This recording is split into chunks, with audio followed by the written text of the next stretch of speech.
Olá, olá e muito bem-vindo ao PokerCast Plus. Eu sou o Guilherme Calil E eu sou o Marcelo Lanza. e chegamos a uma entrevista que vinha muito bem requisitada, professor Marcelo Lanza, e vou te contar uma daquelas entrevistas antológicas do PokerCast. Juliano Massirer, o nosso representante do PagaPool. Os agradecimentos, eu tenho muitos agradecimentos, estão no corpo da entrevista. E eu começo lembrando que o PokerCast é trazido a você pela H2Bet, pela SX Poker e também pela Go Staking. Perguntas, participações, sugestões, promoções e comentários. O nosso e-mail é pokercastplus@gmail.com, Instagrams e Twitters, @pokercastplus, @guicalil e @lanzamaia. Nosso telefone é 31 975 18 9609 para entrar no nosso maravilhoso grupão do PokerCast no WhatsApp ou para nos mandar mensagens de áudio que reproduziremos com muita alegria. Marcelo Lanza Maia e avião direto para a nossa sessão de notícias. Estados Unidos, Marcelo Lanza. Estados Unidos, North American Poker Tour.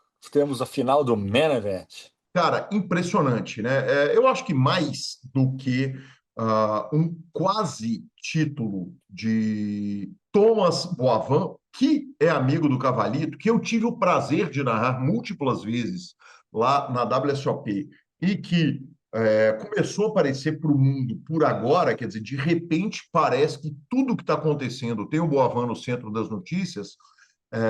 Eu acho que o NAPT, que voltou recentemente aos Estados Unidos e vai cravando o pé, vai tendo grandes resultados, vai acontecendo um monte de coisa, né? O PokerStars aparecendo no Poker ao Vivo dos Estados Unidos, eu acho que é muito grandioso, especialmente no momento em que a GG vai lá, compra a WSOP, né? E o PokerStars precisa cravar o pé, cravar a bandeira, num evento que, inclusive, Marcelo Lanza, porque agora não tem uma semana que a gente passa sem falar desse homem.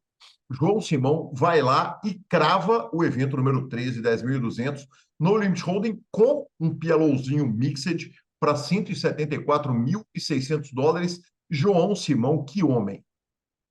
Que homem maravilhoso, né? Atleticano, como só ele, 13 é galo. Ele foi lá e cravou o evento número 13. Cara, sensacional. A fase do... O João já deixou de ser fase, né? O João é só simplesmente uma realidade, sempre. Exatamente, um monstro. Parabéns, João. Parabéns, PokerStars. É importante a presença do PokerStars no circuito ao vivo norte-americano. E aí a gente pega um avião e volta para o KSOP, que encerra a temporada, Marcelo Lanza, com um feito extraordinário, né, cara? É, Daniel Victor Noronha, que homem, mineiro, bicampeão da série. Absolutamente impressionante o resultado, né? cara, back-to-back é difícil em série, hein? A gente sabe. Se eu não me engano, na história do BSOP teve uma vez, e agora o KSOP tem um bicampeão. E, cara, é Cara, muito eu difícil. acho que não, viu? Bicampeão de ranking, o Não. BSOP não tem, não tem. Eu ouso dizer que não, tá? Tô puxando aqui por memória e tô de férias no Piauí também, né, Marcelo Lanza? Então isso é importante dizer, né? Tô aqui na casa do maravilhoso Paulinho, de férias no Piauí, puxando pela memória, mas eu acho que nós temos alguns bicampeões de main event. Gabriela Belisário quase foi bicampeã de main event, mas de ranking eu acho que não, e extraordinário. Claro que vai receber ali aquele convite para passar pelo PokerCast, e o título trouxe a ele R$ 250.000, Lanzinha. De novo, né? Eu não sei quanto que ele ganhou no primeiro, mas eu não aguentei a falinha. Que máquina, cara. Que máquina, Que que máquina. máquina. Fenomenal. Esperamos ele aqui no PokerCast para conhecermos o homem melhor. E no Main Event tivemos como grande campeão ninguém menos que Lucas Fauci, um de menor, novo proprietário do CGP. Quem ouve o PokerCast sabe a relação que eu tenho com o Campeonato Gaúcho de Pôquer. E o homem foi lá, brilhou, cravou o título do Main Event, R$ 1.034.000, com mais Ele, R$ 220. ele fez a gaúcha com seu irmão, então. Ele fez HU com um homônimo de nome e sobrenome do meu irmão. E, e o legal é que é o seguinte, o Eduardo Calil, que levou R$ 815.780, ele é velha guarda do poker, viu, Lanzinho? Eu lembro de ver Eduardo Calil passeando pelo Mais EV ali na pré-história do poker, muito antes da gente Não, ou mais ou menos quando a gente começou a fazer o programa ali por volta de 2008, então é legal ver a velha guarda brilhando, e por falar em velha guarda brilhando, Reinaldo Abramovay, 545 mil, terceira colocação, impressionante. Impressionante. E uma premiação forte. O Main Event foi um belo evento. E o de menor foi lá e mostrou, e deu a carteirada. Cara, impressionante, cara. O de menor é um cara pelo qual eu tenho muito carinho, né? É um cara muito especial, muito legal e que bacana, cara, ver aquele cara que em todas as ocasiões tá com um mega sorriso no rosto, indo lá cravando, puxando US$ 1 milhão nesse momento tão importante da Reais. vida do de menor Um milhão de. e Só corrigir esse reais, número. reais, perfeito. E acho também que uma boa hora para a gente fazer um sequestro e trazer ele aqui para contar essa história de vida no PokerCast. Esse homem que tanto fez pelo poker, né? Acho justíssimo, acho justíssimo. Eu gosto quando a gente começa a ter já várias ideias de entrevistados para frente. É um trabalho que o senhor tem que fazer que é maluco, é complicado. E, inclusive, essa época que a gente acha que é a melhor época do ano para gravar entrevista, muita gente acha é a pior, porque está todo mundo engatado até os dentes. Então, é difícil. Exatamente. Exatamente, Lanzinha. Mas vou passar por uma notícia, porque eu fiz uma coluna PokerCast. A gente andou falando de tanto conteúdo de poker, né? Tivemos o poker em Miami, lá da turma da Odds, junto com a BPLO. Tivemos a série da WSOP, que já está no terceiro capítulo. E ontem foi lançado um documentário Online Poker Millionaires da GG Poker. Eu vou só recomendar a minha coluna, que eu fiz, achei muito legal. Assisti da praia, né, Lanzinha? A vida é mais legal quando se mora no Piauí e ciceroneado por esse homem maravilhoso que aqui está, o nosso Maurício Paulino. E, cara, achei muito legal o documentário. Fiz uma coluna sobre, fica a recomendação tanto para assistir a coluna quanto para assistir o documentário, mas a gente tem uma quarta notícia que é muito importante, afinal de contas, o senhor está chegando do Mavis a 7 anos da Suprema. Meus parabéns e a SX brilhou mais uma vez. Conte-nos tudo, não nos esconda nada. Cara, mais uma vez, um evento fora da curva. Um evento que é feito e pensado para a família, né? Para toda, não só para a família Suprema, mas também para a família Suprema, porque tem colaboradores, tem os jogadores, tem gente que ganha satélites, tem os clubes que trabalham na Suprema. E um evento absurdo, assim, absurdo. O Mavis é um resort, né, que a gente já considera a nossa casa, assim, lá em Cesário Lounge. Cesário Lounge, Cesário Lounge, Cesário Lounge. Acho que é por aí. É, e, Eu tô indo, cara, inclusive, eu tô indo para lá para o encontro do Royal Five, Cesário Lange. Cesário, é lá em Cesário, então? É lá, o nosso encontro, né? Como bom malandro que o Ivan é, ele faz o encontro dos cavalos dele no Aras. Cara, e bicho, sem palavras, a organização do Rafa no evento é sempre incrível. Tem show acontecendo em todos os cantos do evento. Teve Beef Tour, é um evento de carne foda. Teve campeonato de futebol com um monte de ex-jogador, Marcos Assunção, Sérgio do Palmeiras, Fábio Santos, Elias, que jogou bola, a turma toda jogando bola com aquele monte de perna de pau, que é a grande verdade, né? Que são poucos que estavam no meio do poker ali, que sabem jogar uma O bolinha. Rafa salva, o Rafa da O, Suprema salva. salvo que o Rafa é profissional mesmo, né? O Rafa foi profissional de Exatamente. bola e tudo mais. O senhor não salva. Se É, fosse no basquete, eu sei que salvaria. Exatamente, eu não salvo não. Eu só fico, inclusive, eu só fico ali do lado de fora da resenha. Eu nem entrei esse ano. Ano passado eu não joguei, ano retrasado, na verdade. Eu joguei por causa do Lucas, o Lucas jogou, mas esse ano o Lucas não pôde ir para eu jogar com ele, então nem entrei em campo. Mas, cara, tem de tudo. De campeonato de beach tennis, campeonato de pesca. E tem, além de tudo, os Atrações torneios. musicais. E atrações musicais. É, as ações musicais. Teve Belo, teve Jeito Moleque, teve Otávio Rafael, teve Rodriguinho. Cara, acho que foram 7 ou 8 shows. Teve campeonato de pôquer, teve o Menevente, que era 200 mil, acho que pagou 215.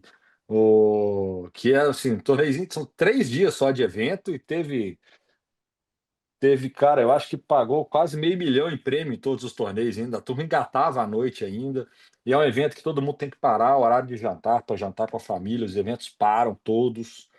E, e teve a festa, né? O Oscar nosso do pôquer da Suprema. E a SX mais uma vez saiu como a grande vitoriosa da noite. Ela ganhou nas categorias Cash Game, MTT, jogadores ativos, Clube Game Changer, né, que faz mudanças ou impacta no nosso ecossistema, e o grande prêmio, que é o grupo, que é o Clube Supremo, que envolve, ele tem que entrar em todas as categorias, né? Então, muito feliz, foi uma noite mágica. E bora para mais um ano. Já vamos olhar para 2026 e 26 e buscar os nossos de novo e bora para cima. Lanzinha, maravilhoso, cara. Se tem uma coisa que eu me orgulho é de que todos os parceiros que a gente tem no PokerCast são parceiros que eu tenho orgulho de ter como parceiros. E a SX, em especial, uma empresa que eu tenho um carinho enorme, uma admiração enorme, que eu frequento a sede dela, né? Toda hora estou aí. E que demais. Parabéns, parabéns, Suprema, parabéns, SX. Que especial. E vamos correndo para a nossa maravilhosa entrevista, mas não sem antes falarmos dela, a SX Poker, que tem o Fichas 24 horas, então tem que também ganhar o prêmio por todos os atendimentos, porque tem atendimento humanizado, tem um depósito pelos Fichas 24 horas. Ganhou mais uma vez os prêmios Clube Supremo, Cash Game, MTT, jogadores ativos, Game Changer, que homem, Marcelo Lanza e companhia. E a SX é muito mais que um clube de poker online. Vamos que vamos, vamos de SX e chegamos à entrevista de Juliano Massirer.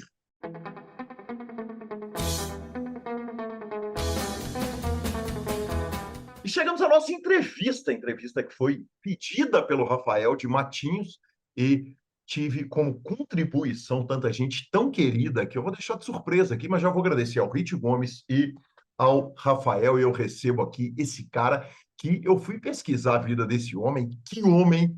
Juliano, Uhum. Juliano Massirer. Isso, exatamente. Maravilhoso, muito bem-vindo ao PokerCast, Juliano. Que alegria te receber aqui. Legal, muito obrigado pelo convite. É um prazer para mim estar representando aqui toda a galera do Baga, né? E falar um pouquinho sobre esse ecossistema lindo. E agradeço também o Hit por fazer esse meio de campo, né? E principalmente a você por estar conduzindo esse trabalho há tanto tempo, não só no PokerCast, mas também em outras mídias, né? Já foram várias, né?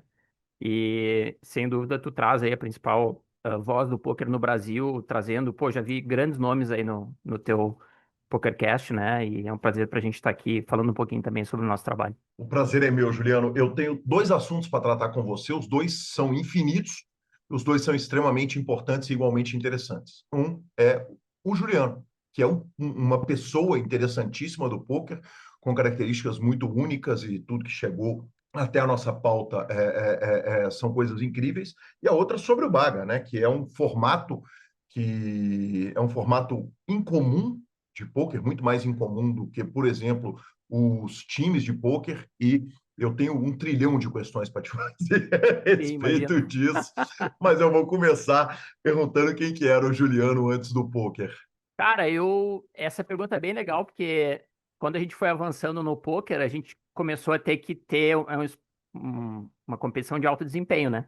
Então a gente começou a ter que evoluir também na nossa questão de saúde física e mental para poder competir em alto nível, né? E uma das primeiras perguntas que eu recebi da nossa psicóloga Luísa Braz, no início do ano passado, quando a gente começou os processos de terapia cognitivo-comportamental, foi: quem é você? E Uhum. aí, tipo, na primeira vez eu não sabia responder, né? Eu comecei a ter que pensar e na verdade, fui descobrindo ao longo do tempo, né? E então eu, assim, antes do poker, eu sou gaúcho, eu sou, como muitos gaúchos aqui, descendente de imigrantes que vieram da Europa, né? Minha família tem um pouco de alemão, um pouco de italiano. E eu cresci numa família tradicional, né? Pai e mãe, 2 filhos e meu pai trabalhava na indústria, então eu cresci com esse direcionamento, né? E eu, desde pequeno, eu só vim descobrir ano passado, eu sou uma pessoa neuroatípica, né? Então, eu sou uma pessoa que, além de autista, eu sou uma pessoa AHSD, que é as pessoas que são altas habilidades de superdotação. Então, eu sou um superdotado, eu tenho um QI, assim, muito acima da média da população. Mas isso se dá em algumas áreas de ciência específicas, não é em tudo, né? Então, aquilo que são ciências sociais, humanas, línguas, eu sou, tipo, na média da população. Isso está quantificado. E especificamente em ciências exatas, eu sou muito acima, eu tô lá nos top 5% da população, né? Então, isso meio que foi direcionando desde a minha educação de base. Eu me alfabetizei com 3 anos, eu entrei na escola com 4, eu fazia as contas de cabeça desde a primeira série, né? E isso, sem eu saber, foi direcionando a minha carreira profissional, né? Então, eu fui trabalhar na indústria, eu sou mestre em engenharia de produção, eu fiz um curso técnico, uma faculdade, fiz 4 pós-graduações em gestão ou em engenharia e, por fim, um mestrado.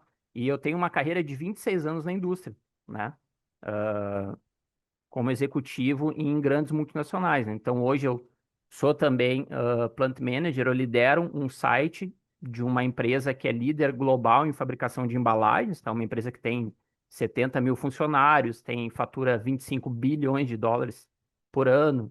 Então, eu tenho uma carreira muito consolidada na indústria, desde o nível operacional até nível executivo aí nos últimos 10, 15 anos já, né? Desses 26. E a minha história no poker começou já desde criança também. A família italiana joga baralho desde cedo, né? Posso te interromper um minutinho, Claro, Juliano? fica à vontade. Quantos anos você tem? 43. 43. Aí eu comecei a trabalhar na indústria com 16 para 17, muito Quer jovem, dizer, menino, muito jovem. Eu comecei a trabalhar com 13 anos, na verdade, em qual vendendo cidade? salgadinho de porta em porta, queria ganhar meu dinheiro, Não, né? a história do Salgadinho vai chegar, que o que tem de áudio aqui, te fazendo bullying, tem história de bomba, de diamante, de não sei o quê e tal, Aham, então vem, vem, sim. vem bombas maravilhosas aqui na É, entrevista. Mas, quer dizer, você começa a trabalhar com 16 anos, você é de qual cidade? eu nasci no interior do Rio Grande do Sul, quase na Argentina, eu nasci em Santa Rosa. Uhum. Mas com 2 anos o meu pai se mudou para Porto Alegre, então eu fui criado em Porto Alegre, é onde eu moro hoje, né? Em função da minha profissão, eu já estive em 6 continentes, quase 20 países a trabalho. Já morei em vários lugares, principalmente no interior de São Paulo, eu morei 2 vezes, assim, por períodos mais longos, né? Em Campinas e Araraquara. Mas agora já tem uns 9 anos que eu retornei para o Rio Grande do Sul e tô morando em Porto Alegre de novo, já os últimos 3 anos para cá. Hoje eu tô em Porto Alegre. Perfeito. Eu descobri isso durante a minha pauta. Eu, na verdade, não sabia que você era gaúcho. Sou o narrador do Campeonato Gaúcho.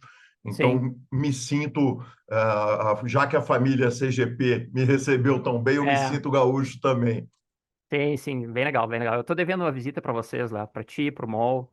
Eu tô off dos lives há uns 15 anos já, mas nos primórdios do Poker Gaúcho eu encontrava essa turma lá. Percebe-se porque o senhor não tem nenhum registro no Renomob, né? Não tem nenhum Exatamente. torneio marcado. É como se nunca tivesse jogado um torneio de pôquer ao vivo, né? Se fosse Exatamente, exatamente. procurar pelo Renomob. Em que momento da sua vida que a sua neuroatipicidade, talvez seja a Aham, palavra, foi sim. diagnosticada? Ano passado. Uhum. Eu tenho 2 filhos, também os dois são neurotípicos, a gente também descobriu com o tempo, né? E um deles tem 14 anos, ele também é autista e superdotado, o QI dele é maior que o meu, inclusive. Ele é um gênio, assim. Qual a Ele idade? já. 14. Uhum. Ele já programa jogos para a plataforma Roblox e trabalha com o pessoal lá do Vale do Silício. Ele já recebe a sua remuneração em dólares lá como autônomo por esse trabalho. Ele já programou jogos que têm um tráfego de jogadores muito grande, assim, hoje em dia, né? Ele aprendeu a falar inglês fluentemente sozinho em 2 meses, assistindo vídeos no YouTube de como fazer programação. Ele já programa em várias línguas, então ele é um gênio, assim. O meu filho mais pequeno tem 7 anos e foi graças a ele que a gente descobriu a neurodivergência na família, porque Uhum. ele se desenvolveu normalmente até 1 ano e meio e a partir daí ele teve o que chama de autismo regressivo, que ele começou a demonstrar alguns atrasos, né, de desenvolvimento. No início a gente achou que era por causa da pandemia, tá recluso em casa, depois a gente descobriu que não era, né? E hoje ele tem 7 anos e ele ainda é um autista não verbal, ele não fala, ele usa um aplicativo no tablet para se comunicar, né? Esses dias ele deu um bom dia para nós aqui em casa, mas é muito raro assim ele usar a verbalização, né? E aí nessa investigação, a gente já tem o diagnóstico dele, ele tá com 7, ali a partir dos 2, 3 anos. E como a principal causa do autismo é genética, a gente começou a fazer outras investigações, né? Aí nós chegamos no meu filho mais velho, depois a minha irmã, depois eu, e hoje já compreendendo mais sobre a ciência das neurodivergências em geral, Hoje eu já consigo fazer o diagnóstico assim de olho, né? Na galera. Eu começo a olhar para a família, para os meus pais, lembrar dos meus avós, olho para os meus primos, meus tios, eu já acho uma galera, né? E até falando um pouquinho sobre isso, pesquisas recentes indicam, nos Estados Unidos, por exemplo, que tem um nível diagnóstico melhor, né? Que 10% das crianças são neurodivergentes, tá? E no Brasil tem um subdiagnóstico enorme, em torno de 1% da população já tem diagnóstico, mas já é sabido que de 5 a 10% das pessoas no Brasil tem algum tipo de neurodivergência, né? Seja autismo, altas habilidades, TDAH e vários outros que são possíveis, né? Então, os diferentes, na realidade, são muitos, só que ainda as pessoas estão descobrindo isso. É uma ciência muito nova, né? E o diagnóstico se dá por sintomas, não tem como tu lá medir, né? Tu Sim. observa por sintomas comportamentais. E é uma grande vitória o diagnóstico, porque quando tu conhece um, entre aspas, um problema, é o primeiro passo para tu começar a resolver ele, né? Então tu passa ali pela fase da aceitação, depois da compreensão, e aí tu começa de fato a tomar ações, né?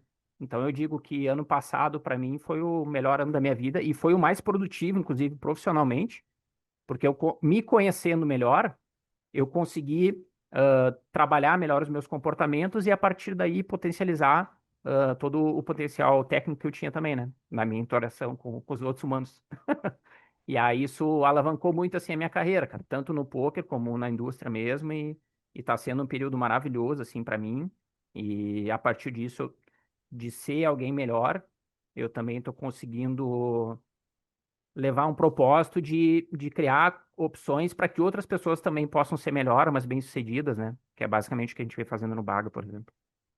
Que Então tá sendo demais. maravilhoso, Nós, assim. evidentemente, vamos falar de tudo a respeito do Baga e a respeito desse objetivo maior e de todos os pormenores, mas já que estamos nesse assunto, tem algumas coisas que a gente precisa falar. A questão da neuroatipicidade no Uhum. poker, ela foi tratada recentemente pelo Stephen Chidwick, e aí você É, fala, você usa uma expressão que é: eu consigo diagnosticar no olho. sim, Eu não me sinto, evidentemente, capacitado nem para diagnosticar e nem para especular quem é ou quem deixa de ser qualquer coisa, sim. mas existe ali, não é de todo incomum a gente estar em situações de mentes brilhantes do poker ali que, às vezes, algum sintoma que acabou sendo É, popularizado, por exemplo, no Sheldon Cooper, que às vezes tinha uma dificuldade para entender uma ironia e tal, não sei o quê, e às vezes você está numa roda de caras que o mais brilhante da roda, ele leva um tempo a mais ali para entender a piada e tal. Você acha que entre essas mentes brilhantes do poker isso é uma coisa comum, já que, muito, né, em muito. alguns Tem muitos. casos a gente está falando de altas habilidades? Muitos e em várias áreas da ciência também, né? Bill Gates, por exemplo. E no poker tem muitas pessoas que têm já a neurotipicidade conhecida, né? O próprio Jungleman, quando ele fez aquele heads up lá na WSOP com o Yuri, né? Ele teve alguns comportamentos lá que para muitas pessoas foram desagradáveis, né? Mas muitos comportamentos eram típicos de uma pessoa neuroatípica. E Uhum, até eu percebi que algumas pessoas ficaram meio queimadas na hora, assim, mas era a ignorância no sentido de desconhecimento, né? De compreender que aquele é um ser humano atípico, né? Então tu não pode esperar de uma pessoa atípica comportamentos típicos. Esse é o uhum, grande erro e é um dos grandes desafios da parentalidade atípica, inclusive para pais e mães, né? É reconhecer nos filhos que eles são atípicos. Então, se tu tem expectativas que eles vão ter comportamentos típicos, tu vai te frustrar. Não, tu tem que reconhecer que são crianças atípicas e aí os teus marcos de desenvolvimento, expectativa e felicidade são outros, né? E no poker eu conheço muitos jogadores que são neuroatípicos, né? uhum. É, inclusive no próprio Baga, eu já, entre aspas, já dei o diagnóstico, eu digo entre aspas, porque eu sugeria a eles que fossem procurar uma profissional, né, para fazer esse tipo de avaliação. Tem muitos que se identificam já como Uhum. neurotípicos também, inclusive nos seus nicks, né? E tem muita gente genial, cara, gente que veio do xadrez pro poker, né? Que são mentes brilhantes, assim, também. Muita gente, muita gente. É que, assim, ó, como eu falei, de cada 10 pessoas, 10% só 1% sabe, né? Então já tem o seu diagnóstico concluído, né? Ah, então, tipo, é 1 para 10, assim. Mas realmente tem muita gente, tá? Juliano, eu vou perguntar tudo que me ocorre aqui. Na hora que se eu me exceder de alguma coisa, você pode me mandar para a PQP sem nenhum Não, fica à constrangimento, tá vontade. bom?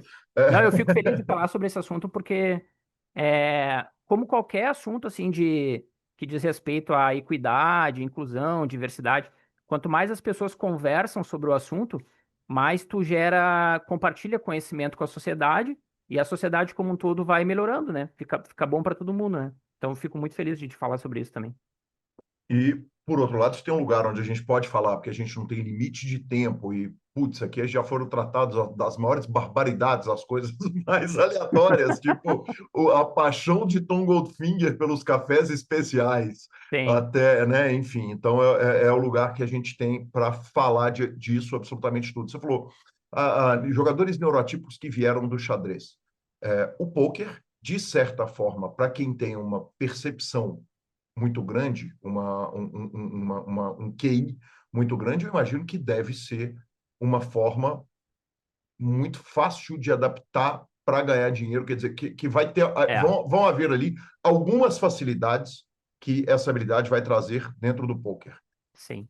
O poker atrai o neuroatípico ou o neuroatípico é atraído pelo poker? Eu acho que o neurotípico é atraído, assim. E eu digo que eu sou muito feliz porque as minhas duas profissões, que é a engenharia de produção e o poker, são as minhas duas fontes de renda, né? Hoje, lado a lado. Elas exigem habilidades em exatas. Então, é Uhum. muito natural para uma pessoa ela exercer uma atividade na qual ela faz bem e que ela consegue bons resultados, porque aquilo retorna em termos não só de resultado econômico, mas principalmente de satisfação pessoal, né? Satisfação, reconhecimento, né? Tem aquele conceito da hierarquia das necessidades de Maslow, do ser humano, né?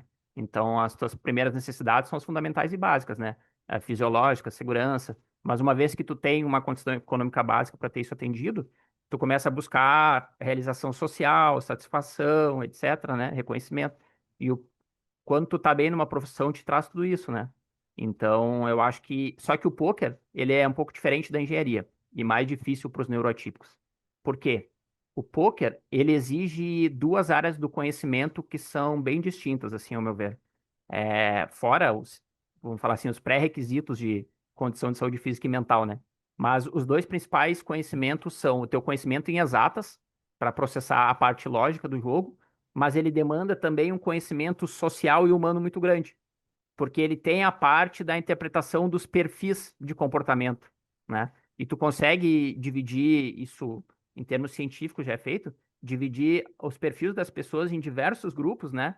Então tu tem lá o fish passivo, o fish volátil, o reg tight, o reg padrãozinho, o reg agro, e tu pode criar mais alguns perfis. E esses perfis, eles se comportam de maneiras diferentes, enquanto jogando a parte exata do jogo, né? Então, para os neuroatípicos, que são assim, brilhantes cientificamente, essa é a parte boa da superdotação. Só que a superdotação também tem um fardo, né? Alguns fardos para serem carregados. E um deles é uma dificuldade maior de interação social, de percepção do outro ser humano, em alguns casos até de empatia. Então é muito difícil para um neuroatípico, enquanto jogando pôquer, distinguir esses perfis como um ser humano que tem mais habilidades sociais vai conseguir fazer isso facilmente, né? Então isso no jogo live, por exemplo, fica muito caracterizado. Eu tenho muita dificuldade de sentar numa mesa de poker live, olhar para as pessoas, olhar para os comportamentos e classificar elas em perfis. Tem jogador de live cancha que faz isso rapidinho, né? Não é o Uhum. meu caso. Eu vou jogar mais o meu joguinho padrão ali, porque eu vou ter dificuldade de fazer essa distinção, entendeu? Até minha adaptação, entrosamento com a galera ali, né? No jogo online, eu consigo fazer essas classificações de perfis, ah, com dados quantitativos. Então, eu trago um pouco da parte exata, né? Stats, etc., para fazer essas distinções. Só que eu vejo que tem pessoas hoje neurotípicas, né, que não são neurotípicas, que ele consegue fazer isso muito mais rápido, né? Tipo assim, aquele jogador ali fez tal coisa, né? Então eu já sei que ele é esse perfil aqui. Eu não, eu preciso de uma database maior, eu preciso de mais dados para fazer essa interpretação, né? E uma pessoa neurotípica consegue fazer isso mais rapidamente. Então isso é uma dificuldade que eu tenho no jogo, né? Assim, falando de eu como jogador, né? Então, sim, de um lado tem o bônus, mas também tem o ônus. E isso é na vida como um todo também, né? Perfeito. Dentro do mercado de trabalho, quer dizer, da engenharia de produção, você trabalha com cliente final, com grupos de pessoas e a relação, porque eu imagino que é o seguinte, não deve ter sido fácil sim, Afinal de contas, você tem 43 anos de idade e foi diagnosticado aos 41, 42, quer dizer, tem um sim. ano só. Imagino que não deve ter sido sempre simples esse lidar no colégio, na engenharia, É, no. sim. O que acontece? Como um dos neurotípicos também, o hiperfoco. Então, quando tu tem uma área da ciência que tu te interessa muito, o neurotípico ele vai mergulhar muito profundo naquilo e vai executar aquilo muito bem, melhor que a média da população e vai obter bons resultados. Isso durante muito tempo na minha carreira, o meu trabalho na indústria foi o meu hiperfoco, né? Uhum, Então, a minha forma de trabalhar e produzir muitos resultados, ela era muitas vezes confundida com um estilo de liderança que se estuda perfis de liderança nas empresas, né? E um dos perfis de liderança que existe é a liderança pelo exemplo, né? Então, como eu era uma pessoa muito produtiva, que fazia as coisas, eu me interessava pela ciência, eu gostava de aprender e compartilhar com os outros também, eu acabava liderando as pessoas pelo exemplo, né? Então, ao mesmo tempo que eu não tinha tanta habilidade para interagir com elas socialmente, perceber às vezes o que o outro está sentindo, conversar sobre emoções, isso são coisas que eu estou aprendendo mais recentemente, né? Mas na minha carreira, desde cedo, quando eu entrei na indústria com 16, 17 anos, eu já tinha muita expertise técnica e capacidade de fazer as coisas acontecerem. Então a minha carreira se marcou assim, mais do que um engenheiro de produção, eu me tornei um catalisador, um agente de mudanças nas empresas. E toda a minha carreira, em grandes multinacionais até aqui, foi basicamente liderando projetos e operações de transformação para melhorar a performance, né? E engajando dezenas, centenas de pessoas, né, nesse processo. Então eu nunca tive dificuldade de interagir com as pessoas, mas, pelo contrário, muita facilidade e uma liderança natural, mas sempre orientada para o trabalho, para o hiperfoco, e não para aspectos humanos, sociais, né? E isso foi o que me deu uma carreira próspera até aqui, né? E qual é o preço o superdotado ele paga por isso? É como se a tua mente ela fosse independente do corpo. Então, a tua mente que ela está 24 horas produzindo aquilo que é o teu hiperfoco. Então eu consegui construir muitas coisas na minha carreira, na indústria, no poker, só que muitas vezes à custa da minha saúde física e mental, porque eu estou sempre produzindo, produzindo. Muitas vezes eu já sonhei com soluções para problemas que eu tinha, ou na empresa, ou no poker, né? E isso me custou um pouco da minha saúde, né? Então, por exemplo, gastrite, eu tenho desde os 18 anos. 18, 8. 18. Aham. Então, agora de 2 anos para cá, eu comecei a tomar um remedinho para gastrite, que eu realmente não estava aguentando mais, né? E, mas principalmente reconhecer o meu diagnóstico e fazer a psicoterapia, cara, me aliviou assim, eu já tô, sei lá, 1 ano sem gastrite, né? Uhum. Apesar de estar moderando. Eu tô cuidando muito melhor da minha saúde física, né? Hoje eu sou adepto Comendo da uma frutinha antes de entrar para o É, PokerCast, como a gente estava conversando ali fora do ar. eu aderi também ao esporte da corrida, que é um excelente reset assim para a mente, né? Tu sai limpo, né? Uhum, Então eu tô fazendo algumas compensações hoje para regular, para fazer a minha mente entender que o meu corpo precisa descansar em alguns momentos, né? uhum. E, e isso foi o ônus que eu deixei assim na indústria por um tempo, sabe? Eu fiz grandes realizações, mas isso foi encurtando um pouco a minha vida útil, eu acho. E agora, com a experiência, o diagnóstico, eu tô aprendendo a dosar melhor, sabe? E, como eu falei, o autoconhecimento fez com que a minha vida se tornasse muito mais produtiva agora também, né? Perfeito. E o futsal também. Futsal também, é a mesma coisa. Foi um hiperfoco assim na infância. Eu era hiperativo, né? Quando eu tinha 3 anos, a minha mãe foi chamada na creche. Ela era uma servidora pública e a creche era daquela instituição pública. E aí ela foi chamada e basicamente eles convidaram minha mãe a me tirar de lá, porque eu tava tocando horror na creche lá. Eu já sabia, já era alfabetizado, né? Então, Uhum, e hiperativo. Então, eu dava duplo twist carpado no balanço, caía e quebrava o braço. Eu subia nos armários da sala e derrubava o armário em cima dos outros, entendeu? E aí, nisso que a minha mãe me levou para uma escola de primeiro grau. E lá eu fiz um teste, que eu lembro até hoje. O padre botou aquelas cartolinas de açougueiro na parede, casa marrom, né? Com umas imagens e pediu para eu falar e escrever, né? E eu tenho isso vivo na minha mente ainda. E dali eu entrei com 4 anos na escola, entendeu? Então ali eu já tinha os sintomas desde pequeno ali. perfeito. Você tem uma memória violentíssima? Você falou que lembra até hoje as coisas ocorridas na sua vida. Você lembra de. Tem. Eu tenho flashbacks, assim, bem grandes, assim, de até. Eu li uma vez que é muito comum os seres humanos esquecerem, tipo, tudo que eles já viveram antes dos 7 anos, né, por exemplo. Uhum, E eu não, eu tenho flashes de bem antes, assim, até. E eu tenho muito, como é que chama? revival, não sei como é que é o nome, o flashback. Sabe quando tu tá numa situação e parece que tu já viveu aquilo num outro momento? Como se tu Uhum. estivesse repetindo? Eu tenho essa Sim, sensação algumas vezes, assim, também. de um déjà vu. E é um déjà vu, exato. Uhum. Então, isso é um. Tem muitas coisas sobre a neurologia que o próprio ser humano ainda não decifrou, né? Mas eu tenho, sim, bastante. Perfeito. E a minha É, memória, ela é muito boa para números, tá? Mais do que para palavras, nomes. Às vezes eu esqueço o nome, mas lembro do número, né? Durante o meu processo de diagnóstico, eu fiz um teste que a neuropsicóloga lá, que fez o diagnóstico, ela falou, cara, tu teve aqui, eu faço isso aqui há 5 anos, tu teve o melhor desempenho que eu já vi na minha vida nisso. Era uma sequência numérica, ela falava um número de 0 a 9, por exemplo, 5. Tá, daí tu repetia 5. Depois vinha outro, 2, daí tu falava 5, 2. E assim uhum. ela ia botando números sequenciados até tu conseguir manter a sequência. Então eu fiz, sei lá, 29 números na sequência, ou algo assim, Uhum. tá? E depois tinha a sequência inversa. Ela ia te falando, tu tinha que repetir o inverso. Ali eu fiz também 20 e tantos. Então isso é uma capacidade de memória que ela é mais voltada para a área de exatas também, entendeu?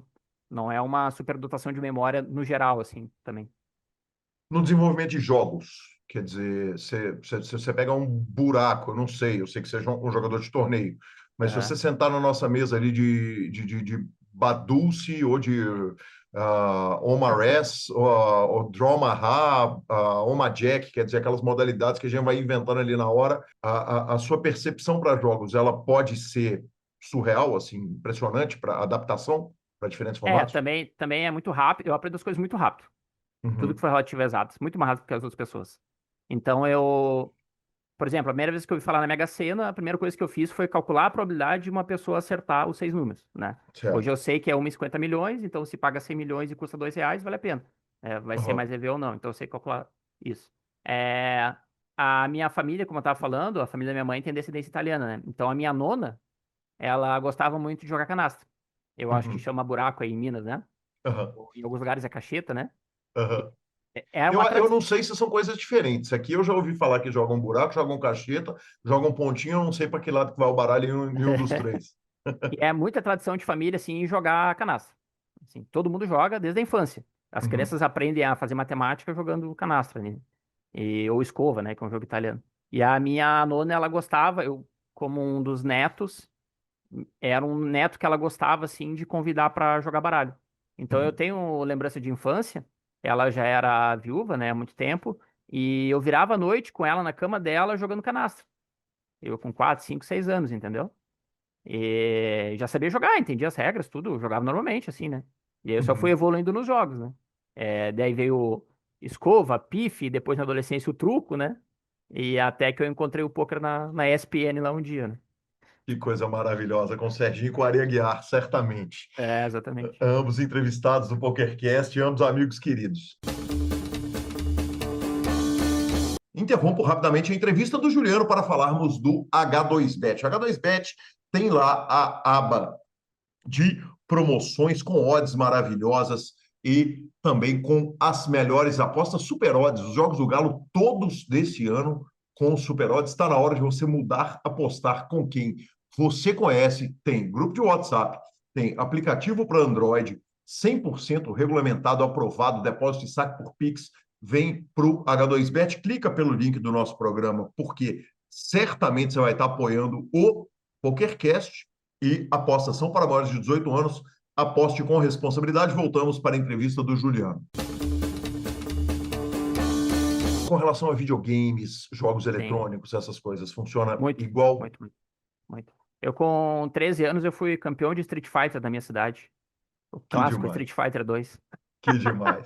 E o futsal foi a mesma coisa. Você tinha perguntado, acho que eu deixei passar, mas eu joguei futsal por causa daquela minha hiperatividade na infância. Os meus pais cara, vamos botar esse guri no esporte para ele gastar a energia dele, né? E Uhum. no contraturno. E aí eu fui jogar futsal. Eu joguei futsal em nível competitivo aqui no Rio Grande do Sul. Disputei o Campeonato Estadual várias vezes. Joguei ali dos 6 aos 16 anos. A minha rotina era treinar 3, 4 vezes por semana. Final de semana viajar para os jogos, né? Ao longo do estado. Eu já viajava sozinho ali com a delegação desde pequeno, né? Então eu sempre fui muito independente, assim, também meus pais trabalhavam, né? E eu tinha uma irmã mais nova e tal. Então eu me criei assim com muita autonomia e me desenvolvendo em diferentes áreas, assim, sempre com essa hiperatividade, né? No futsal daria para ter virado? Daria. Ido para a Europa, jogado, como tantos fizeram? Cara, quando eu bati ali nos 16, 17 anos, eu tava terminando meu curso técnico, que na época era junto com o segundo grau, né, aqui no Cefet, e aí eu tinha uma escolha, ou eu ia trabalhar na indústria, como meu pai, ou eu ia jogar futsal. E, por coincidência, naquele ano, em 1997, o Inter, que é o time que eu torço, tinha um super time de futsal. Foi campeão do mundo naquele ano, contra o Barcelona, e Era tinha o time do metade Falcão? time do Tobias. Tobias. É, É. tinha metade da seleção brasileira, tinha o Serginho, Vaguinho, Ortiz, que é um grande pivô, né? E o Manuel Tobias, que era o melhor do mundo. Eu E pensei que o o. Tobias, falei Falcão, que foi o craque dos anos É, 80, né, do Inter. exato. E aí o Tobias, ele. Eu jogava na base lá, e daí eu fui lá perguntar um dia pra alguma pessoa, né? Vem cá, quanto ganha o Tobias, que é o melhor jogador do mundo? Aí o cara me falou, não lembro quanto era, em Cruzeiro, sei lá o que que era. Isso era antes do Plano Real, né? 97. Acho que era um pouquinho antes do Plano Real.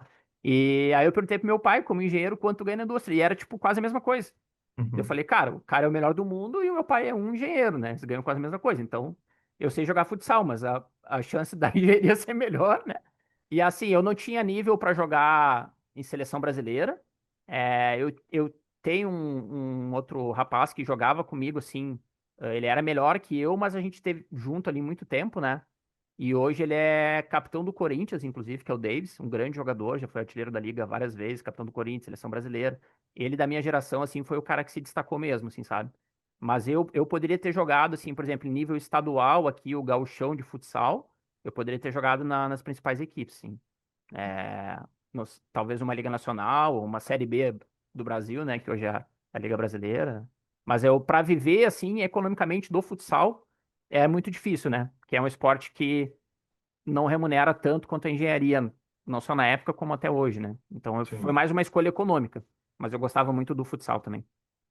perfeito. Você falou a respeito dos. Você falou, tem as habilidades, tem o bônus, mas tem o ônus. O lidar com o tilt, por exemplo, tratando-se da questão que você vinha falando a respeito das habilidades sociais, e, Aham, né, e soa como o seguinte: é que você tem uma habilidade tão grande de um lado que você talvez preocupe-se menos com outras habilidades, já que você vai, o livro Andar do Bêbado, ele trata um pouco a respeito disso, né? De quando uma pessoa tem uma habilidade extraordinária e ela acaba focando 100% naquela habilidade. O é. tilt foi um problema especificamente para você? Na verdade, esse hiperfoco acho que te torna mais cego por outras coisas, né? Então isso me traz uma dificuldade mais em outros assuntos, né? Por exemplo, a interação com outros jogadores, né? Os jogadores que eu mentoro, por exemplo, eu tendo a ter um viés muito técnico, às vezes pouco humano, né? Uhum, E a gente sabe que o poker é um pouco das duas coisas, né? Então, esse lado pessoal são coisas que agora eu tô aprendendo à medida que eu descubro mais sobre mim mesmo, né? Eu também aprendo a me comunicar melhor com as pessoas, compreendê-las, né? Ter mais empatia. Mas no geral do jogo, assim, a questão do tilt, eu muito raramente tive episódios de tilt, assim. Porque a minha visão sobre o jogo, ela é extremamente racional e lógica. uhum, Então eu consigo o pessoal chama entender o fundamento, a natureza do jogo, né? Para mim é muito claro lá, se eu for de all-in com as as e o cara com 2-2, sei lá, é um 80-20, né? Eu já sei que eu vou perder 20% das vezes. Então, se o cara trincar o 2, cara, pra mim tá tranquilo, tá dentro da normalidade, eu não vou tiltar por causa disso, entendeu? A minha, a minha grande dificuldade que eu tento trabalhar não é nem a questão do tilt, mas é a questão da exaustão. uhum, Justamente por ser um hiperfoco, eu tendo a trabalhar muito mais horas com o poker, e aí não só jogar, mas também as outras demandas, né? Do que o meu corpo deveria, né? E esse reloginho que tá no meu pulso aqui, agora é maravilhoso, porque eu tenho um sleep coach, né? Então uhum, ele tá me dizendo aqui, ó, ele me xinga tudo, né?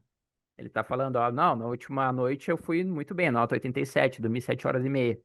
Mas uhum, essa noite ele já tá me dizendo, ó, tu tem que dormir 8 horas e 10, porque eu ainda tô em déficit, né? A minha média de sono é 6 horas e meia. Tu olhar em retrospectiva, assim. Então eu durmo pouco, né? Porque eu trabalho muito. Hoje eu trabalho em 3 turnos, né? Tendo duas profissões. Então eu E trabalho em pai três de turnos. dois, pelo amor de Deus, né? Que Pai de homem. dois, né? Também com grandes demandas, né? As demandas de uma família Sim. atípica são maiores que de uma família típica, né? Uhum, O grau de dependência deles é maior. Então, hoje eu trabalho 6 dias por semana, 3 turnos por dia. A minha rotina vai ali das 7 da manhã à meia-noite, né? Todos os dias. E aí eu tenho um day off só, né? Geralmente no sábado. O que que é o day É, off? Como é que é o day off? Cara, o day off é onde eu não exercito nenhuma das duas profissões. Uhum. Largamos o telefone, larga tudo. É É, difícil pra cacete? hoje não, antigamente era. Hoje eu tenho Uhum. muito mais consciência, assim, né? Então hoje levo o pequeno na piscina, vou com o maior no cinema, entendeu? Vou fazer algo que não tenha nada a ver, não vou ficar vendo flop nas placas dos carros, né? Como eu via antigamente. Não, não vai ver flop na placa dos carros, não vai olhar para a engenharia, não vai olhar para nada. Quer dizer, Nada, nada. desligamos, É off, off off. total. É, Sabadão. sabadão. Perfeito, perfeito. Eu quero falar mais da sua carreira, Sim, mas nós vamos falar do Baga antes e depois a gente vai falar da sua carreira como jogador. A gente deixa ela para a parte final da entrevista, até porque certamente uma entrevista que vai em 2 PokerCasts. E eu vou começar com uma pergunta que me ocorreu e eu fiz para o Rich. O Richard Gomes é jogador do Baga, é meu afilhado de casamento. Eu vou celebrar legal. o casamento dele. Eu recebi esse convite maravilhoso dele e da Luma. Eu vou celebrar o casamento deles no início do ano que vem. E uma das perguntas que eu fiz para ele foi: de onde vocês tiraram esse nome? Que carambas é Baga, Rich? Cara, até depois a gente descobriu, um jogador lá de Santa Catarina nos falou, cara, baga aqui em Santa Catarina é maconha. Tipo assim, a ponta da maconha, né? E a gente não tinha nem ideia disso, né? Depois lá em Fortaleza, a gente foi jogar no NPS, os caras falaram a mesma coisa. Mas pra nós ali, o baga era tipo, sabe quando tu aposta muitas fichas? Ah, vou meter Uhum, uma baga nos caras aqui. Era nesse sentido, né?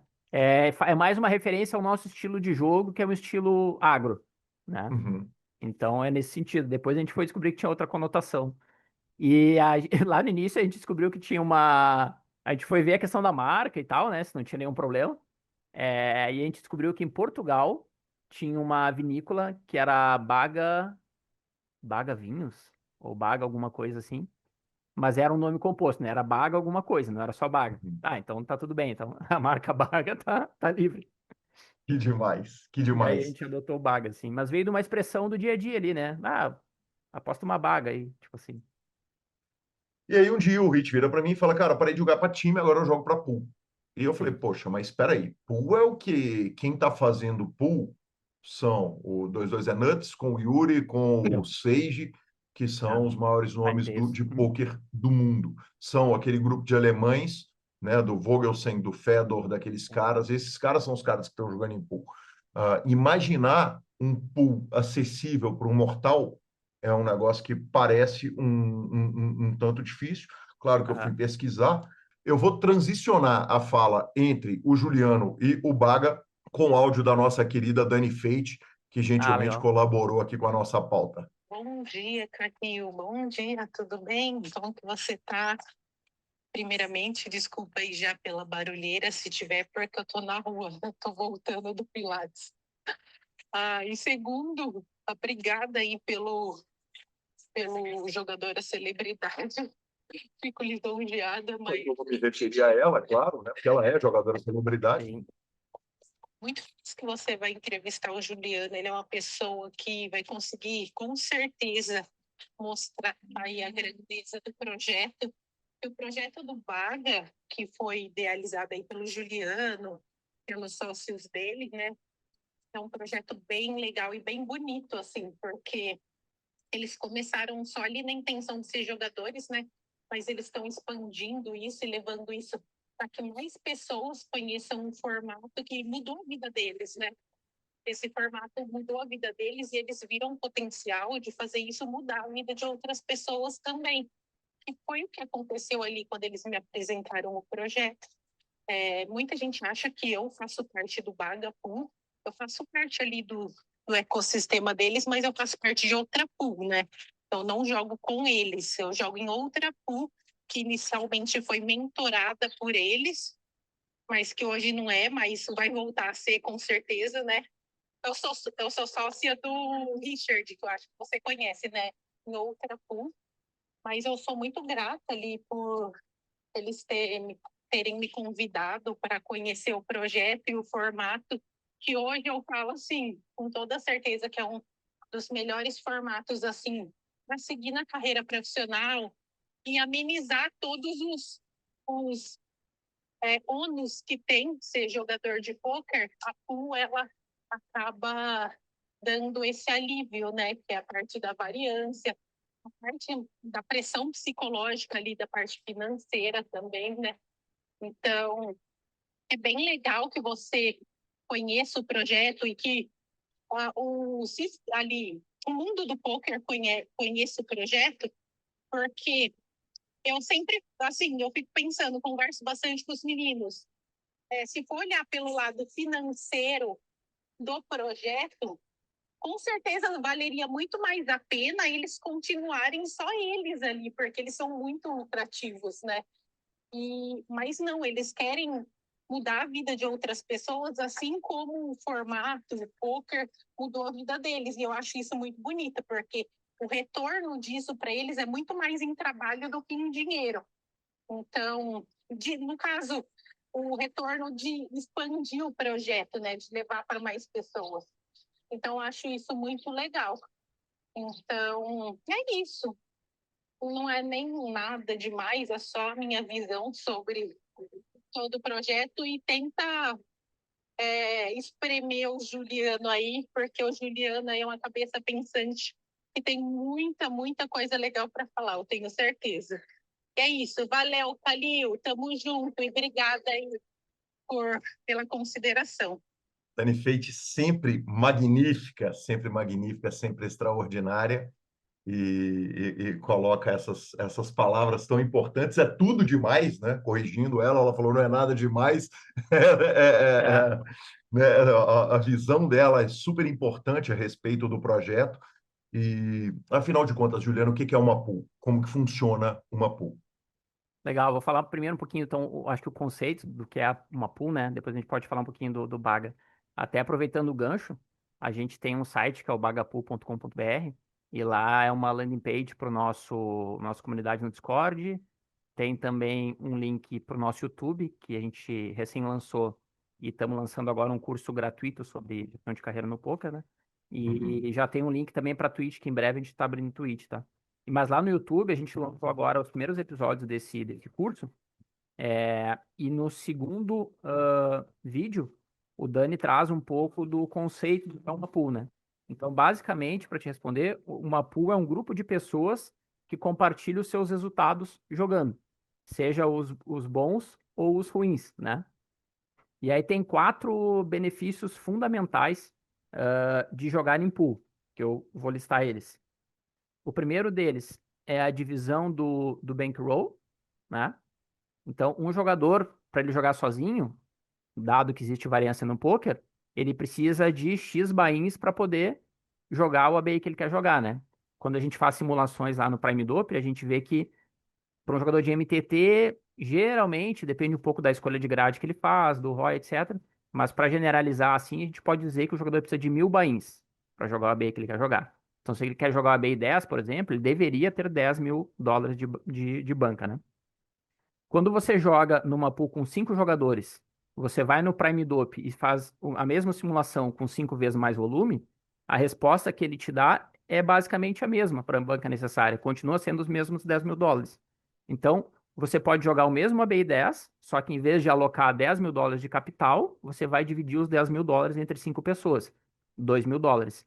Então, olhando do ponto de vista de investimento, você já está minimizando o investimento necessário para jogar lá o ABI que você quer jogar, tá? Então, esse é o primeiro ponto, a divisão do bem.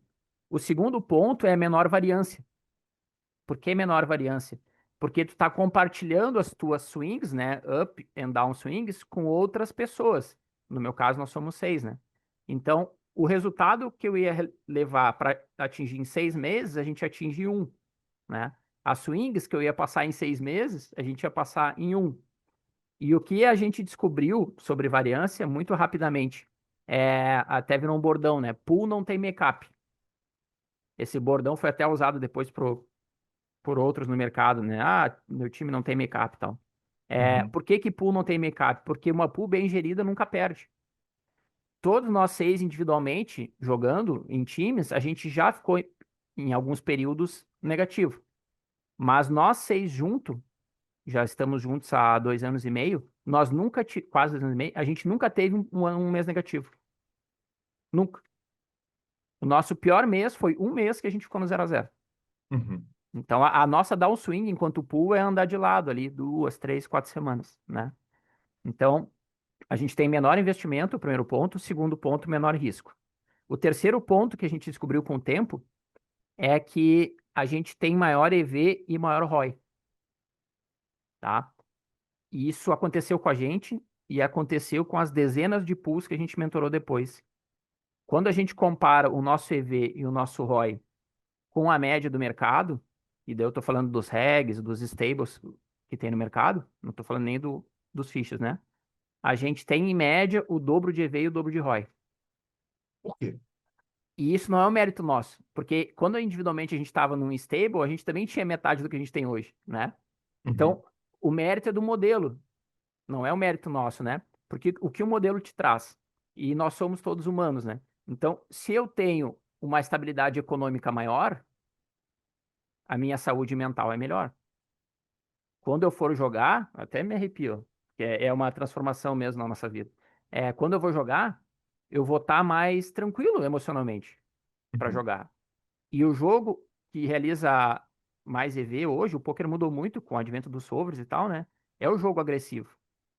Só que para jogar agressivamente, cara, tu tem que te colocar em situações desconfortáveis no jogo.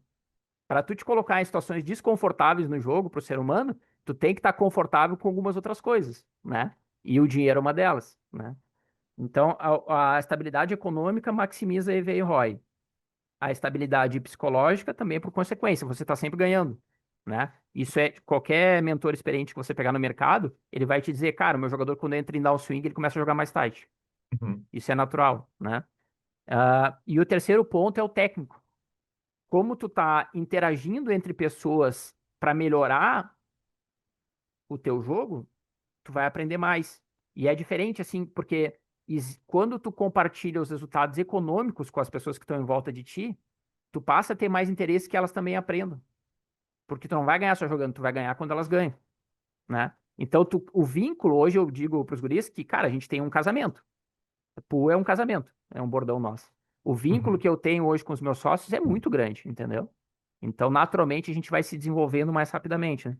Então, eu falei de menor investimento, divisão do Bank, menor variância, menor risco, maior EV é maior retorno. E o quarto ponto é a gente captura uma fração maior do nosso profit, comparado com os modelos existentes no mercado, né? Quais são os modelos? Ou o cara joga por conta ou joga em time. Se ele joga por conta, beleza, ele tem todo o profit dele. Só que ele vai ter despesas operacionais. Ele precisa de hardware, ele precisa de software, ele precisa de assessoria em várias questões, né? Ah, relacionadas ao poker e off-poker. Então ele vai ter despesas. Se ele joga num time, ele tem acesso a muitos desses recursos. Só que uma boa parte, né, da fração do seu profit vai ficar com o time pelo serviço prestado, justo. Nós somos a terceira via. E eu gosto, na vida, assim, eu sou meio que um centrista. Isso vale para política, filosofia, religião, economia.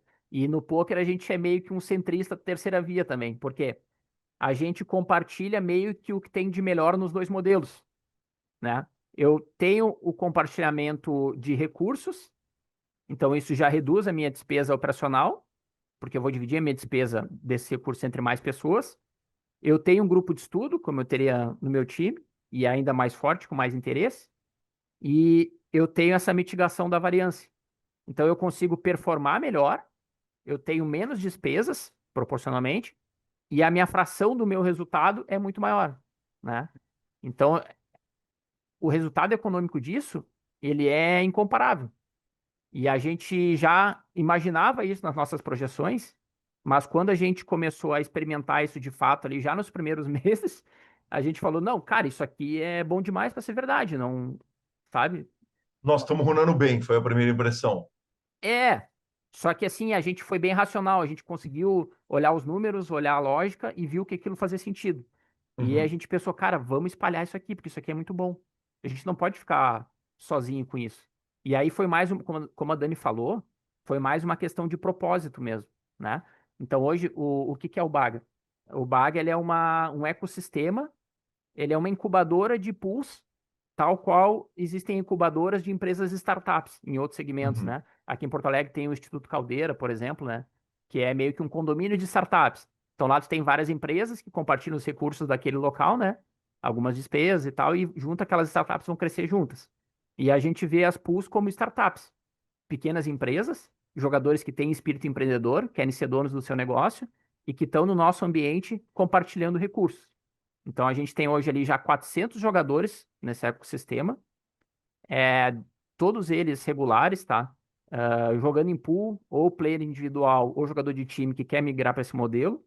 E a gente tem já ativos agora, desses 400, a gente tem 50 jogadores que estão em 10 pools participando desse grupo de estudo, que está ativo nesse momento e que a cada semestre a gente vai renovando, tá? E a nossa estrutura, falando um pouquinho já não da minha pool, mas desse ecossistema, né, essa incubadora, o pessoal no poker chama de comunidade, né, uma comunidade de pools. Para mim é uma incubadora.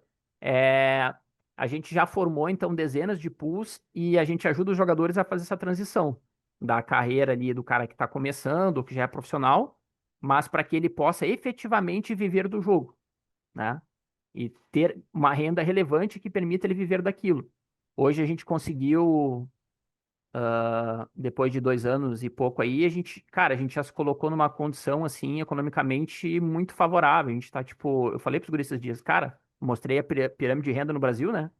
Nós já estamos ali em 2 anos na top 2% da população brasileira em renda, né? Uhum. Claro, não foi do dia para noite, a gente jogou 2, 3 anos em time antes, a gente já tá há 4, 5 anos nisso que eu chamo de faculdade do poker, né? Às vezes o pessoal quer ganhar no primeiro ano, né? Não, a gente cumpriu um período ali de faculdade, agora a gente meio que se formou, mas a gente já tá conseguindo viver muito bem, né? Tipo assim, salário de médico, né? E então a comunidade, ela nasceu com o intuito de fomentar outras pools para viver esse mesmo modelo, tá? E é importante destacar, essa comunidade, ela é uma comunidade sem fins lucrativos, tá? Ela funciona como uma espécie de condomínio. Então, hoje a gente tem 10 pools ali rodando, a gente recolhe uma taxa condominial dessas pools, que são destinadas a pagar os recursos, como num condomínio que essas pools usam, hardware, software, peopleware, serviços de apoio que a gente precisa, né? Então, isso tudo é custeado e o recurso que sobra, ele é compartilhado não entre os 6 sócios que fundaram, mas entre todas as pessoas que estão participando e produzindo naquele ecossistema, ou produzindo conteúdo para as aulas, enfim, todo tipo de trabalho, né? Que é compartilhado ali, né? Então, assim, falando um pouquinho da questão econômica, a minha pool, cara, nós vamos chegar muito em breve agora na marca, a gente precisa até comemorar isso, na marca de US$ 1 milhão de profit acumulado, tá? Tô falando só da Uhum. minha pool nesse período. E a nossa relação de arrecadação foi tipo assim, 95% jogando e 5% com todos os serviços que a gente entrega de mentoria para as pools que estão ali ou para o mercado, né? A gente faz Leak Finder, a gente faz MDA, a gente vende mentoria de gestão de carreira. A gente tem um produto que é a mentoria de formação de pools. A gente já atendeu muitos players individuais e players de todos os principais times do mercado nos procuram para saber como é que eu faço a minha pool e tal. Então a gente tem um produto de mentoria nisso também, né? Mas como a Dani falou, isso para nós é mais um propósito de poder ajudar outras pessoas e uma retribuição que a gente está dando para a sociedade para que mais pessoas possam viver desse joguinho que a gente ama, né? E, e a gente vê também que a construção desse ecossistema que hoje tem vida própria e se autossustenta, ele também contribui para a minha pool se desenvolver, se qualificar, aprender, evoluir. Então, a evolução que a gente teve nesses 2 anos também foi muito maior do que a gente teve em outros modelos, né? Porque esse ecossistema todo está fomentando. Hoje não é só mais nós contribuindo com os outros, é todo mundo contribuindo com todo mundo, entendeu? E coisa curiosa, quer dizer, a nave-mãe ela não tira um centavo Não, do projeto inteiro. não. É tudo para o bem coletivo, é o comunismo que deu certo. Só que Sem tem a um. situação Tipo, política, dá porque pra eu fazer a também sou comparação uma com a pessoa China, né? super de centro. E a China é tipo uma comunista, mas uma economia de mercado aberto, né? Super Aham. desenvolvida e em evolução, né? Já é a segunda maior do mundo, né? E, cara, o que a gente vê ali é muito legal, assim, porque a gente vê jogadores que tentaram os modelos tradicionais e que bateram cabeça 2, 3 anos e não conseguiram ir pra frente, estavam se Uhum. frustrando e indo para outras coisas, né? E a gente conseguiu resgatar os caras e os caras hoje estão vivendo o jogo, assim. Então, é lindo de ver, assim, sabe? É muito legal. Às vezes, eu fico mais feliz hoje de ver um caso assim, quando o jogador embala e diz, cara, tô começando a viver disso, do que quando a gente tem um big hit lá na minha pool, por exemplo, entendeu? Porque a gente já tá num nível de tranquilidade econômica legal, o suficiente, assim, entendeu? A gente não Uhum. tem mais essa preocupação, né? E os caras que estão fazendo a jornada que a gente fez lá 2 anos atrás, ver os caras conseguindo seguir é muito legal. E aí, enfim, a gente já tá. Nós estamos hoje com 10 pools ativas, várias outras já passaram, como a da própria Dani, né? E tem uma coisa em comum muito legal: todas elas vingaram. Todas elas progrediram e tiveram EV e ROI o dobro da média do mercado. Uhum. Tem Que coisa exceção. impressionante. Mais um dado, tá? Em 2 anos, nenhum jogador desistiu do processo, em meio ao processo, porque não estava lucrando. A gente já teve assim, bah, cara, eu tô estudando medicina ao mesmo tempo e tá difícil de conciliar, vou pra medicina. Tá, beleza. Uhum. Mas a gente não teve nenhum que por frustração com performance e resultado, desistiu do processo. Uhum. Então, cara, o modelo é muito bom. E como tu falou, a gente se inspirou lá no Ninetales, a galera do High Stakes, né? O Bet On Us é uma galera que nos ajudou muito também. Quem? Betonas? Bet On Us, Aham. que é a galera do Lead, né? Mas a gente trouxe esse modelo mais para micro, low e mid stakes, né? Então hoje a gente Uhum. tem pools ali do EB5 até 65, que é o nosso caso. É, O buy-in do seu pool é o maior de dentro de todas as 65. pools. A gente já tentou trazer pools de high stakes, até para Average club. cooperar com a nossa Uhum. também, né? A gente queria que eles nos mentorassem, a gente já contactou algumas, Aham. mas a gente ainda não conseguimos, nós estamos tentando, né? Mas, então, a galera que joga high stakes, eles vão muito no propósito de mitigar a variância, Uhum. né? E no nosso caso, só que são pessoas assim que economicamente já estão realizadas, né? No Sim. nosso caso é diferente. Como a gente está trabalhando ali do micro até mid stakes, entrando em high agora, a gente é mais um viabilizador da profissionalização. Perfeito. É isso que a gente está fazendo com as pessoas, né? E eu tenho muito orgulho, assim, cara, casos muito simples, por exemplo, o Cabelo, tá? O Cabelo, ele era pedreiro. E o cara Quem é o largou. Cabelo? O Cabelo 7 é um dos sócios da Dani e do Hit na pool deles, né? O Perfeito. Luciano. Mas o pessoal Uhum. conhece por Cabelo 7. O Uhum. Cabelo, ele era pedreiro. Ele já tinha tentado e quebrado várias vezes, né? Não tinha dado certo nos modelos tradicionais. Ele entrou nessa primeira pool piloto que a gente foi mentorar, que é a da Dani, do Hit, do Cassiano, é, do Bruno. E, cara, passou um ano ali, assim como o Hit também. O Hit tinha um emprego convencional, né? Sim. Eles disseram, cara, eu não preciso mais fazer esse meu emprego convencional aqui, que paga 1 ou 2 salários mínimos, porque hoje eu já tenho uma renda bem melhor jogando poker. E os caras já estão aí há 2 anos vivendo disso, sabe? E hoje já tem uma renda que eles nem imaginavam ter na época, né? E os meus sócios também. Eu sou uma exceção, assim, de já ter uma carreira consolidada no outro ramo e tal, né? Conciliar ainda o CLT com o poker. Os meus 5 sócios estão ali, em geral, na faixa ali dos 25, 30 anos. São caras que estavam ali terminando engenharia, a maioria deles, algum outro curso e tal, né? Mas são caras, assim, que tinha muito pouco CLT assinadinho na carteira deles, que ainda moravam com os pais e que sonhavam em viver daquilo. E hoje os caras estão no nível de renda que eles nunca sonhavam ter, assim. Os caras começaram a ver dinheiro que eles nunca tinham visto na vida. E aí eu comecei a fazer o trabalho de paizão também de dar dica, né? Educação financeira e tal. E aí tu vê, o tempo vai passando, os caras vão evoluindo, né? Então, um dos meus sócios, o Marco, por exemplo, você teve contato com ele. O Marco, nesse meio tempo, ele casou, ele teve um filho, o Vicente. Ele comprou um novo automóvel, ele comprou a sua primeira casa com a renda do poker, né? Então ele foi progredindo socialmente graças a essa atividade. Então, eu citei um exemplo mais simples lá do Cabelo, que era pedreiro, citei o do Mar, e eu poderia citar dezenas de pessoas, entendeu? E a gente está transformando esses sonhos em realidade através de trabalho, né? Trabalho sério, científico e profissional. A gente vê o poker de forma muito profissional, assim, né?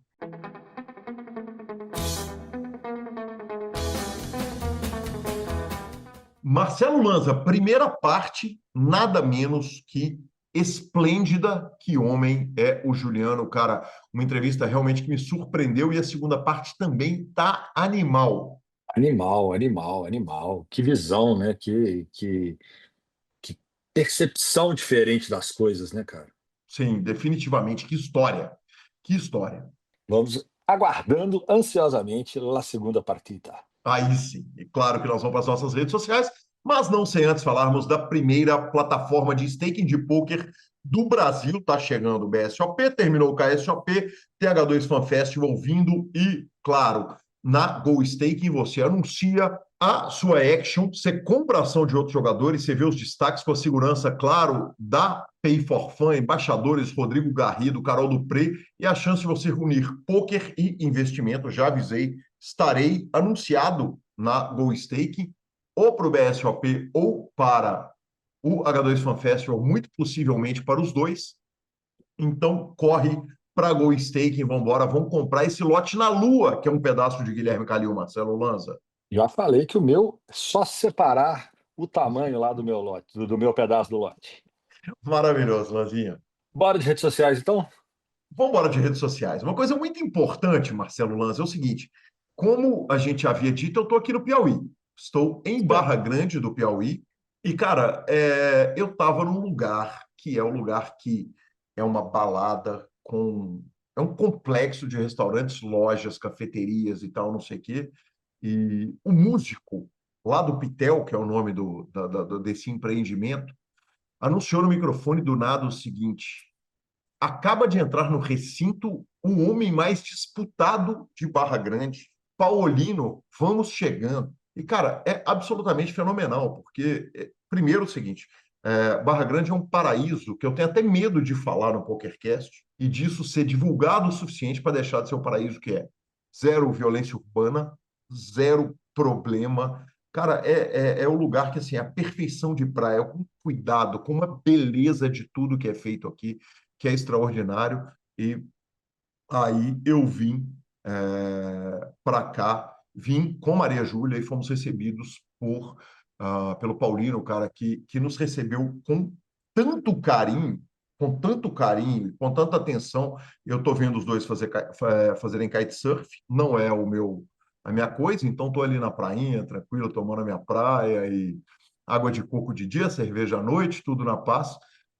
Mas uma reclamação eu tenho para fazer com ele, que não está vendo aqui essa gravação, então ele vai descobrir quando ele ouvir que tem um poker aqui em Barra Grande. E na hora que ele me apresentou, eu já estava para lá de bagdade, ele tinha saído para fazer um tour alcoólico na cidade.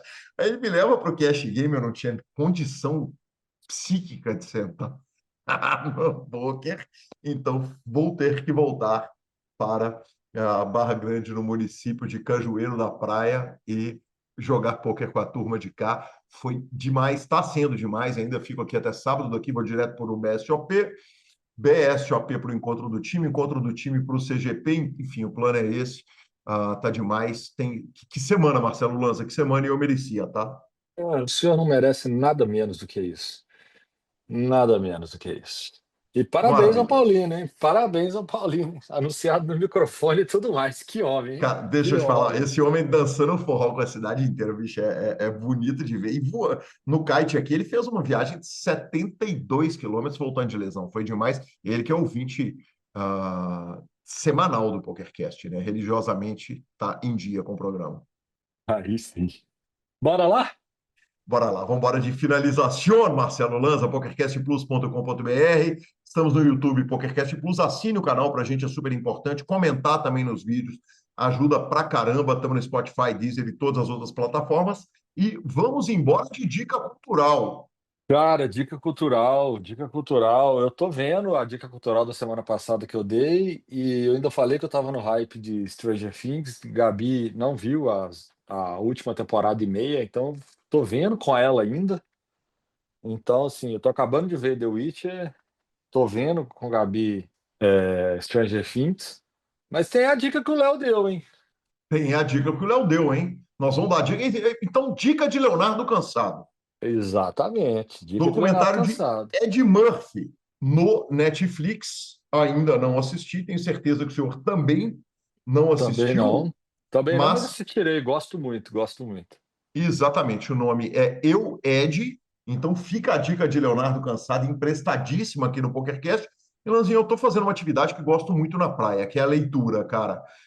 Estou lendo a autobiografia de Nelson Motta. O nome da biografia é De Cu pra Lua, dramas, comédias e mistérios de um rapaz de sorte.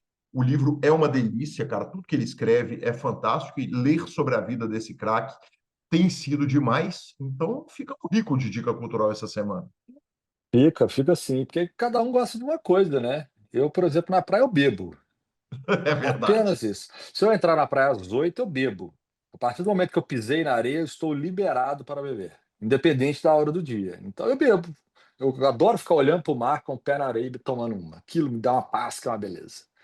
Maravilhoso. E aqui a gente acaba o PokerCast, porque está na hora de agora eu ir beber, Marcelo Lanza. Justo, Então justo. deixa eu ir correndo no @ Gui Calil, @LanzaMaia, @PokerCast Plus no Instagram e no Twitter. Não que a gente use Twitter. Lembrando, o PokerCast é trazido a você pela H2Bet, pela SX Poker e pela GoStake. Estamos no Spotify, Deezer, YouTube, Amazon Music, Podcast Players. Nos indique, nos dê 5 estrelas, especialmente no Spotify e no iTunes. E a edição é do maravilhoso Matheus Crono. Um grande abraço a todos e até a próxima semana. Valeu!